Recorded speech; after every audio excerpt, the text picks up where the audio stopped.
if you just look at the growth of like venture capital climate funds, and some of the really big ones that get set up, what's interesting is if you, like, for example, Chris Sacco, who started Twitter, has a big, the carbon fund.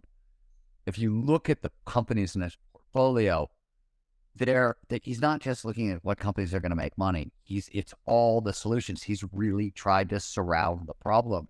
And when you see stuff like that in huge, it's $1 billion fund at this point, that's really far from business as usual. And it's what I think is interesting in the US that I'm starting to see in FIRE and in other places is because the policy side is so shitty, business is starting to lead instead of government, and government is playing catch up to business, which is, it doesn't surprise me. I saw that happen with Singularity University and a lot of the exponential tech that, came out of there, where you were so far ahead of the policymakers were coming to the technologists to figure out how the hell do we keep up.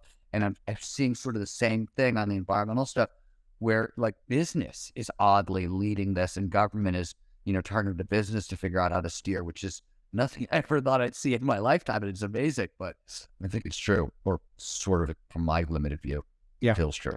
And, I think the last couple of years during COVID, I think you saw the best companies really step forward. I always felt that it was kind of an amazing thing. When the lockdown happened, we really didn't know, our future was uncertain. As a charity, I'm relying on, my donors and my corporate partners. I had no idea where they were going to land on continuing to support the works that we do. I'll tell you, to a company, and frankly, to a philanthropist, but to a company, every single company we're engaging with, except really the airline industry, which I understood was in a very different kind of existential crisis. But outside of that, every single one of them not just stood with us, they tripled down, they quadrupled down. Like if you look at the sort of the corporate engagement deals that we had going into COVID and coming out, it's an order of magnitude, sometimes 2 orders of magnitude bigger. It's wow, astonishing.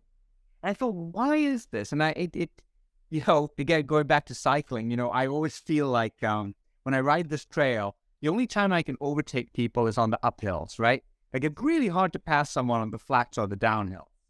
Like that's why, like Tour de France, if you watch it, like, the mountain stages are exciting. That's where the passing happens.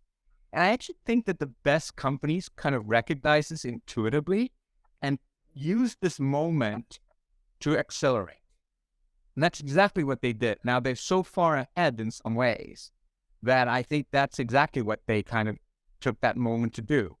I think that we're in a good place.